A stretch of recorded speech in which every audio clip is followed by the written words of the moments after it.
아멘. 여러분 혹시 지난주 설교 제목이 무엇인지 기억나십니까? 짧은데, 세 글자인데, 네, 끝까지입니다. 끝까지. 그렇죠? 그럼 성경 본문 말씀은 어디였을까요? 마태복음 21장 1절부터 11절까지 말씀이었습니다. 제가 세 가지를 말씀드렸었잖아요. 지난주가 종려주일이니까 그거를 떠올리시면 우리의 겉옷까지 끝까지 길을 펴자. 겉옷의 의미가 나의 모든 것, 정체성을 다 주님께 드리자. 끝까지. 그렇죠? 두 번째는 우리 나뭇가지를 끝까지 길에 펴읍시다. 내가 원하는 것, 내가 소망하는 것을 주님 앞에 끝까지 내려놓자. 마지막 세 번째는 뭐였죠? 끝까지 우리를 사랑하신 주님처럼 우리 끝까지 주님을 높여 찬양합시다. 이 세 가지였습니다. 기억나시죠? 네. 한 가지 질문을 더 드립니다. 지난주 설교 말씀을 들으면서 혹시 주님께서 여러분들 마음속에 주셨던 말씀이 있으신가요?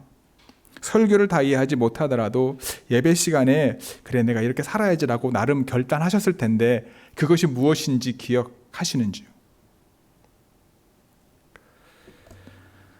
기억에 대한 이론 중에 여러분 다중기억 이론이라는 게 있습니다. 이 이론에서 제안하는 기억의 종류는 세 가지를 말합니다. 첫 번째는요, 감각기억입니다. 감각기억은 우리 몸에 분포되어 있는 여러 가지 감각기관을 통해 들어온 자극이 신경 정보로 전달된 후에 지속적으로 처리될 대상인지 아니면 사라질 것인지를 결정하는 아주 짧은 시간 동안에 유지되는 기억입니다. 감각 정보가 인지 체계에 처음 등록되는 곳이기 때문에 감각 저장소라고도 합니다.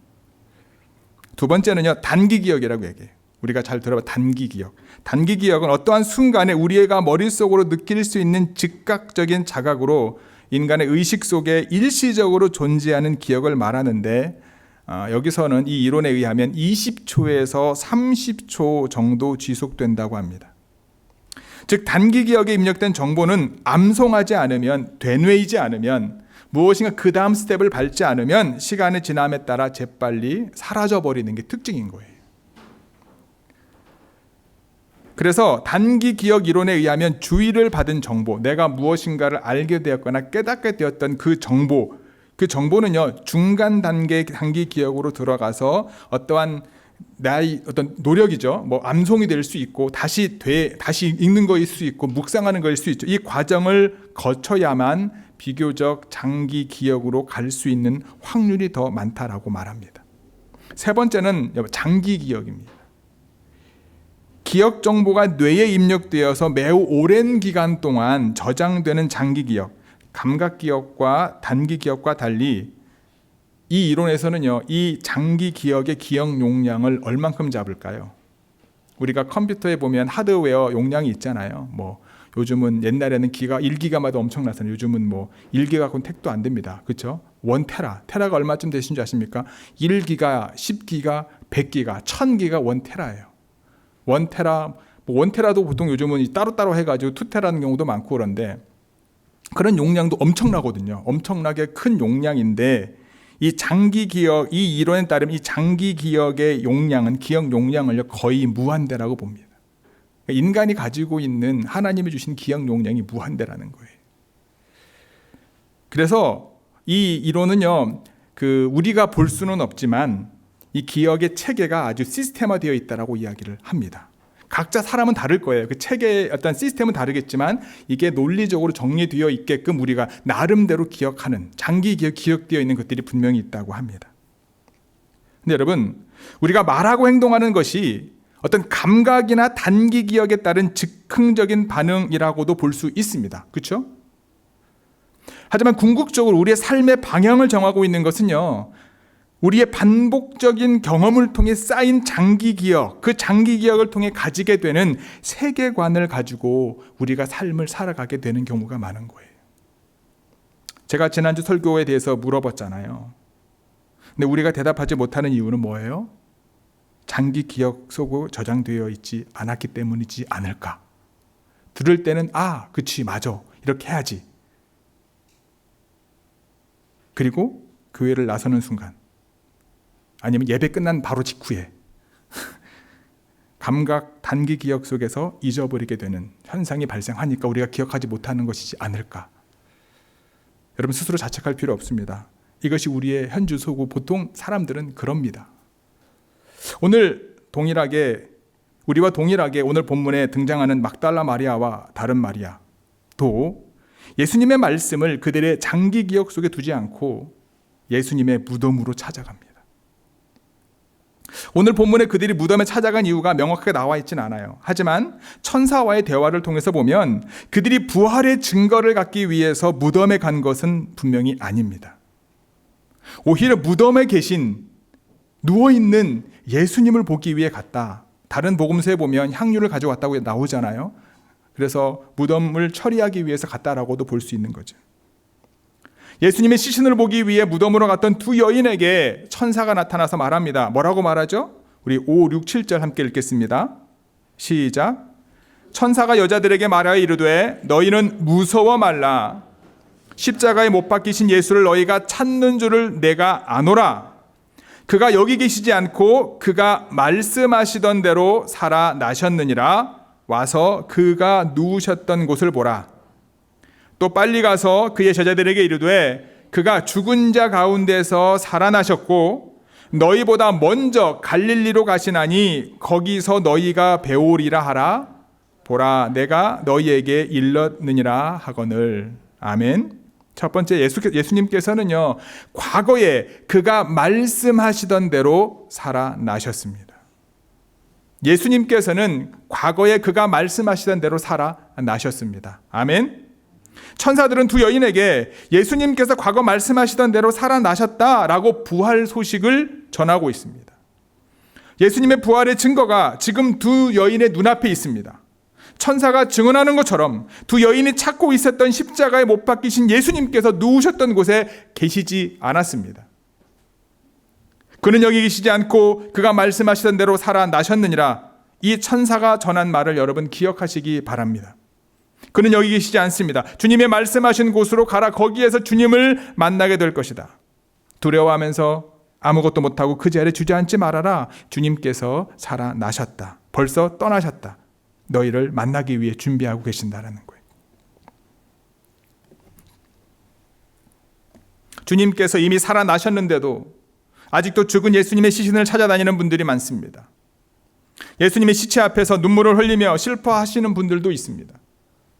예수님의 말씀을 잊어버린 채 다시 주님 앞에 나오는 분들 또한 있습니다. 그들에게 주님의 부활을 전할 메신저가 필요한 거죠. 하나님께서 보내신 천사들은요, 정보뿐만 아니라 그들에게 떠날 수 있는, 갈 수 있는 힘을 주기도 합니다. 다시 일어날 수 있도록 그와 함께 하시는 거죠. 그런데 정보는 주는데 정보를 주면서 그 부활의 주님을 믿지 못하게 만드는 사람들도 있습니다. 그 말씀에 순종하지 못하게 힘을 빼는 분들도 있습니다. 우리는 주님께서 보내신 천사가 되어야 함을 믿으시기 바랍니다. 다른 사람들을 일어서게 하고 힘이 나게 하고 달려갈 길을 달려갈 수 있도록 격려해야 됨을 기억하시기 바랍니다.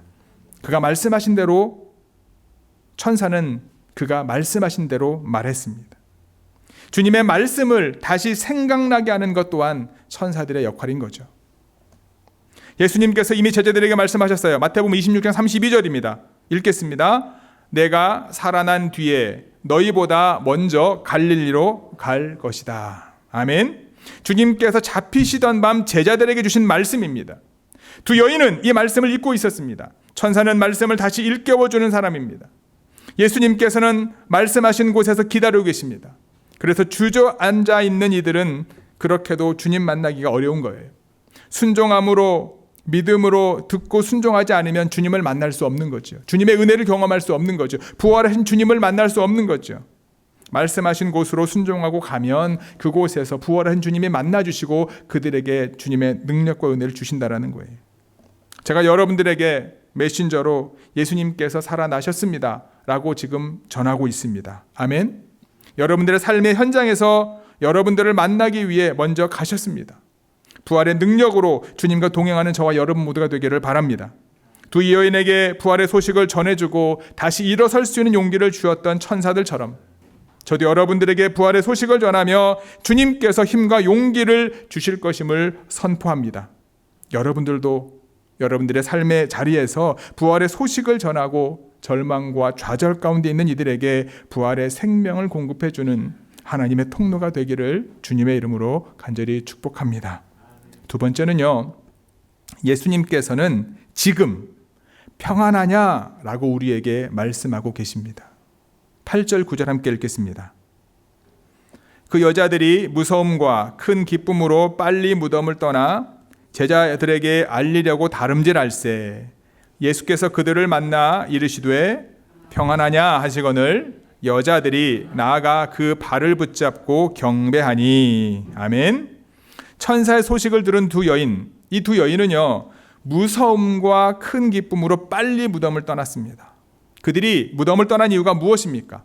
천사의 증언대로, 천사가 증언한 대로 그들은 예수님께서 부활하신 것을 믿었고요. 그리고 천사가 말한 것처럼 제자들에게 알리기 위해 뛰어나가 서두릅니다. 여인들은 천사의 증언을 의심하지 않았습니다. 그리고 즉각적으로 반응하며 순종했습니다.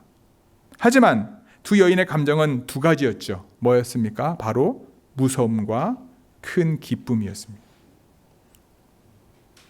예수님께서 부활하신 것에 대한 기쁨은 컸지만 그들 마음속을 차지하고 있었던 것이 바로 두려움이었습니다. 그들이 왜 두려워했을까요? 예수님을 십자가에 못 박은 사람들이 생각났을 겁니다. 어떤 사람은 이런 얘기 했잖아요. 한 사람이 유대인을 위하여 죽는 것이 모두가 사는 길이다 라고 했던 말이 생각났을 수도 있습니다. 여인으로서 어떠한 영향력도 없는 그들이 부활의 첫 증인이 되었지만 예수님을 못 박았던 당시 제사장들과 빌라도 총독에게 예수님의 시신을 빼돌려 부활했다라고 증언한다고 누명을 쓸 수도 있었습니다. 정치적이고 종교적으로 예수님을 죽였던 것처럼 그들도 죽음에 직면했기 때문에 두려움에 가득 찰 수밖에 없었던 거죠. 하지만 두 여인이 서둘러 뛰쳐나와 제자들에게 가려고 했던 것은요, 이 두려움을 이긴 무엇입니까? 기쁨입니다. 이 두려움을 이긴 기쁨이 그들의 발걸음을 인도했기 때문이다. 천사가 전해주었던 생전에 예수님께서 하셨던 말씀의 성취가 두 여인이 가지고 있었던 두려움을 뛰어넘게 만들었다는 거예요. 사람은 40일 동안 음식이 없이도 살 수가 있다고 합니다. 3일 동안 물이 없이 살 수 있고요. 그리고 8분 동안 공기 없이 살 수 있다고 합니다. 그러나 여러분 단 1초도 없어서는 안 될 것이 바로 이 소망인 줄 믿습니다. 소망이 없다라는 말만큼 우리를 맥빠지게 하는 것은 없습니다. 그런데 이 소망을 붙잡이 짓밟는 것이 있으니 그것이 무엇입니까? 바로 죽음입니다. 예수 믿는 우리에게 죽음이라고 하는 것은 영원한 안식이요 하나님과의 동행이 될 테이지만 오직 이 세상만을 의지하고 사는 사람들에게는요 죽음이 끝입니다. 그래서 세상 사람들은요 이런 얘기 하잖아요. 병들고 약해도 뭔가 잃어버려도 뭐라고 얘기합니까? 죽은 뭐보다? 죽은 송장보다 낫다. 내가 아무리 힘들어도 지금 살아있음에 감사하는 의미겠죠. 그만큼 사람은요 생명에 대한, 삶에 대한 내가 원튼 원치 않든 애착이 있는 거죠. 그러나 누구도 그 죽음 앞에 피할 길이 없고 모든 육체 결국 흙으로 돌아간다라고 하는 주님의 말씀은 그대로 이루어지고 있는 거잖아요. 부활의 메신저를 통해 예수님의 부활 소식을 듣고 있는 여러분과 저에게 지금 부활하신 예수님께서 평안하냐라고 묻고 계십니다. 좋은교회 성도 여러분, 평안하십니까? 비록 누명에 의한 죽음이 가져올지 모르는 두려움이 있었지만 부활의 주님을 만나는 기쁨으로 서둘러 제자들을 향하는 두 여인에게 평안하냐라고 물으시며 만나주셨던 부활하신 예수님께서 여러분과 저의 삶 속에서 평안하냐고 물으시면서 늘 우리와 저와 여러분들과 함께 계심을 경험하는 좋은 교회 모든 성도들이 되기를 주님의 이름으로 간절히 축복합니다. 세 번째는요, 예수님께서 갈릴리에서 형제들을 만나시겠다라고 미래에 약속하신 거예요. 10절입니다. 함께 읽겠습니다. 시작. 이에 예수께서 이르시되 무서워하지 말라. 가서 내 형제들에게 갈릴리로 가라 하라. 거기서 나를 보리라 하시니라. 아멘. 부활의 주님을 만난 그분께서 부활의 주님을 만난 그리고 주님이 주신 평안으로 가득했던 두 여인은 예수님께 나아가 예수님의 발을 붙잡고 그분께 경배를 드렸습니다. 두 여인에게 이번에는 뭐라고 말씀하십니까? 무서워하지 마라. 과거에 친히 말씀하셨던 그리고 천사들이 증언했던 갈릴리에서의 약속의 만남을 그에게 다시 한번 확인시켜 주십니다. 그리고 친히 두 여인에게 내 형제들에게 갈릴리로 가라고 전해라. 그곳에 가면 그들 또한 내가 만나 줄 것이다 라고 분명하게 말씀하고 있습니다. 주님께서 주시는 능력으로 여러분 목회하면서 가장 귀한 것은 몸된 교회의 지체들과 함께 예수님이 장성한 분량에 충만한 데까지 성장하고 성숙하는 것을 경험하는 것 같아요. 머리 대신 예수 그리스도를 통해 연결된 몸된 교회에서 서로 이제 영향을 주고받으면서 믿음 가운데 자라는 모습을 보는 것, 이것만큼 귀한 것이 어디 있는가? 이 과정에서 하나님께서 보시기에 아름다운 열매를 맺는 것처럼 귀한 것이 없지 않습니까? 그렇죠? 하지만 여러분, 나무나 꽃을 기르는 분 또는 농사를 하시는 분들은 잘 아실 거예요. 나무와 꽃이 그것을 기르는 사람이 보기 아름다워지기 위해서 얼마나 해야 될 일들이 많습니까? 특히 과실수를 재배하는 농원에서 농부가 원하는 품질이 좋은 과실을 맺기 위해서 꼭 해야 되는 것이 있어요. 그게 뭐죠? 그건 가지를 자르는 겁니다. 농부가 당연히 해야 되는 이 작업. 그래서 저도 저희 부모님이 이제 지금은 이제 안 하시지만 이제 귤 농사라든가 아니면은 이제 한라봉 농사를 지을 때 가지를 자르는 건 본인이 안 하는 경우가 많더라고요. 다른 사람한테 시켜요. 이유가 뭐냐면 본인은 못 자르거든요. 저희 어머니 특히 저희 어머니 그걸 못 자르셔가지고 저희 어머니가 지금 안 하시는 한라봉 농사할 때 보면 한 500평 되는 밭에 한라봉이 쫙 열려 있는데 엄청나게 많아요. 엄청나게 많은 대신에 상품 가치가 있는 거는 반 정도밖에 안 돼요. 자잘한 것들이 다 열려 있는 거예요. 근데 이제 여러분들 아다시피 이제 뭐 특급이 있을 거고 A 등급이 있을 거고 B 등급이 있을 거 아닙니까? 그러니까 저희 어머니는 반 정도는 이제 큰 것들은 이제 A 등급으로 특급으로 팔리지만 나머지 거는 이제 좋은 박스에 뭐 6개, 8개 있는 게 아니라 이제 이런 큰 박스에 10kg, 5kg에서 킬로당으로 팔아버려요. 그래도 돈이 남기 때문에 하셨지만 근데 그걸 못 하시는 거예요. 가지를 못 치는 거예요. 쉽지 않죠. 농부 입장에서 참 어려운 겁니다. 하지만 꼭 해야 합니다.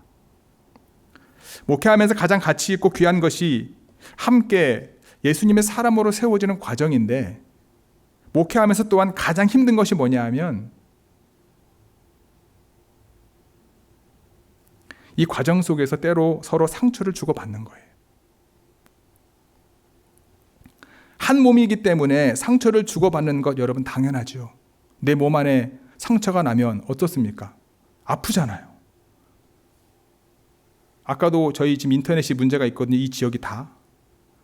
이 지역 인터넷이 문제가 있는데 모뎀이 저희 교회 바로 옆에 있습니다. 파워를 교회에서 쓰고 있어요. 그저께 와서 제가 확인했는데 어저께 또 문제가 돼가지고 이 밖으로 뺀 아울렛이 문제가 돼가지고 아침에 왔더니 인터넷이 안 돼서 다시 봤더니 지금 아울렛을 빼놓은 상태예요. 근데 그거 좀 하다가 지금 손이 여기 벤치로 하다가 이제 여기 약간 지금 여러분 보이지 않죠? 근데 페이퍼 컷처럼 여기 지금 금이 갔어요. 근데 이거 손을 이제 뭐 이거 다친지도 모르고 세네타이저로 했다가 따가워 죽는 줄 알았습니다. 요게 작은 상처가 났는데도 따갑고 그것 때문에 신경 쓰이는데 우리가 그리스도의 몸된 교회의 지체라고 말하면서 힘들고 어려운 일이 만났을 때 왜 안 아프고 왜 안 힘듭니까? 힘든 게 정상이죠. 한 몸이기 때문에 상처를 주고 받는 게 당연하죠. 하지만 우리의 상처의 자리에 예수님의 사랑으로 채워지면서 또한 성장하고 성숙하는 것임을 기억하시기 바랍니다. 상처의 자리가, 아픔의 자리가, 그리고 낭망의 자리가 몸된 지체의 머리가 되신 예수님께서 친히 만져주심을 경험하는 자리가 되는 거죠. 바로 그곳에서 부활의 주님을 만날 수 있는 거예요. 어떤 특별한 곳에 가야 부활한 주님을 만날 수 있는 것이 아니라 우리의 삶의 자리가 곧 부활하신 주님을 만나고 경험하는 자리임을 잊지 마시기 바랍니다. 늘 말씀을 들려주는 교회예요. 언제나 친숙하고 편안한 우리 집일 수 있고요. 내 삶의 대부분을 차지하는 학교나 직장일 수 있는 거예요. 함께 은혜를 주고받고 상처를 주고받으면서 예수님의 은혜와 사랑을 경험하는 그곳이 바로 예수님이 만나기를 원하셨던 갈릴리임을 기억하시기 바랍니다. 그곳에서 부활한 주님께서 만나시겠다고 말씀하시면 먼저 가 계시는 거예요. 주님께서는 그곳에 이미 가셔서 우리를 맞을 준비하고 계십니다. 부활하신 주님께서 제자들과 함께 식사하는 장면이 여러 번 나오잖아요. 그들은 식탁에서 부활한 주님이라는 것을 깨달았습니다. 그것이 우리를 만나주시길 원하시는 주님의 마음인 거예요.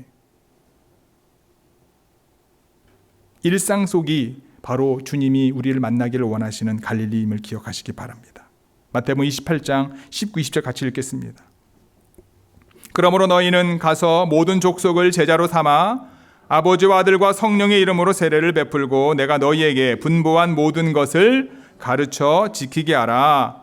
볼지어다 내가 세상 끝날까지 너희와 항상 함께 있으리라 하시니라. 아멘. 주님의 말씀을 따르는 곳에서 부활의 주님을 만나게 된다라고 하는 말이죠. 내가 앞서간다. 너는 나를 따라오라. 주님을 따르다 보면, 주님의 말씀을 기억하여 주님의 말씀에 순종하다 보면 주님을 만나고 주님이 나와 함께 하심을 경험하게 될 줄 믿습니다. 우리가 살고 있는 이 현실 속에서 특별히 주님의 계명을 따라 주님의 제자를 세워가는 일에 참여하는 바로 그곳에서, 주님께서 분부한 모든 것을 가르쳐 지키게 하는 바로 그곳에서 부활하신 주님을 만나게 될 줄 믿습니다. 부활하신 주님을 만나는 곳은 바로 믿음의 공동체인 거죠. 공동체 가운데 서로가 만난 주님을 이야기하면서 더욱더 분명하게 확신을 얻고 힘을 얻게 되는 거죠. 그곳에서 그곳에는 주님이 함께 하십니다. 부활하신 주님을 만난 사도들은 다시 회복됐습니다. 다시 살아났습니다. 죽은 사람들 같아 되었던 그들이 산 사람이 된 거죠. 믿음이 살아났고 인생이 살아났습니다. 부활의 주님은 우리를 살리십니다. 주님께서 말씀하셨던 대로 부활하셨습니다. 그리고 지금 우리에게 평안을 주고 계시며 우리의 삶의 자리에서 만날 준비를 하고 계심을 잊지 마시기 바랍니다. 오늘 주신 부활의 주님께서 주시는 말씀, 그분의 능력이 여러분들의 감각 기억 그리고 단기 기억을 넘어서서 장기 기억 속에 늘 저장될 수 있도록 여러분들의 삶의 자리에서 부활의 주님을 경험하시면서 부활의 소망을 가지고 세상에서 승리하는, 그래서 영원한 하나님의 나라를 소망하며 사는 좋은 교회 모든 성도 여러분들이 되시기를 주님의 이름으로 간절히 축복하고 기도합니다. 아멘. 기도하시겠습니다.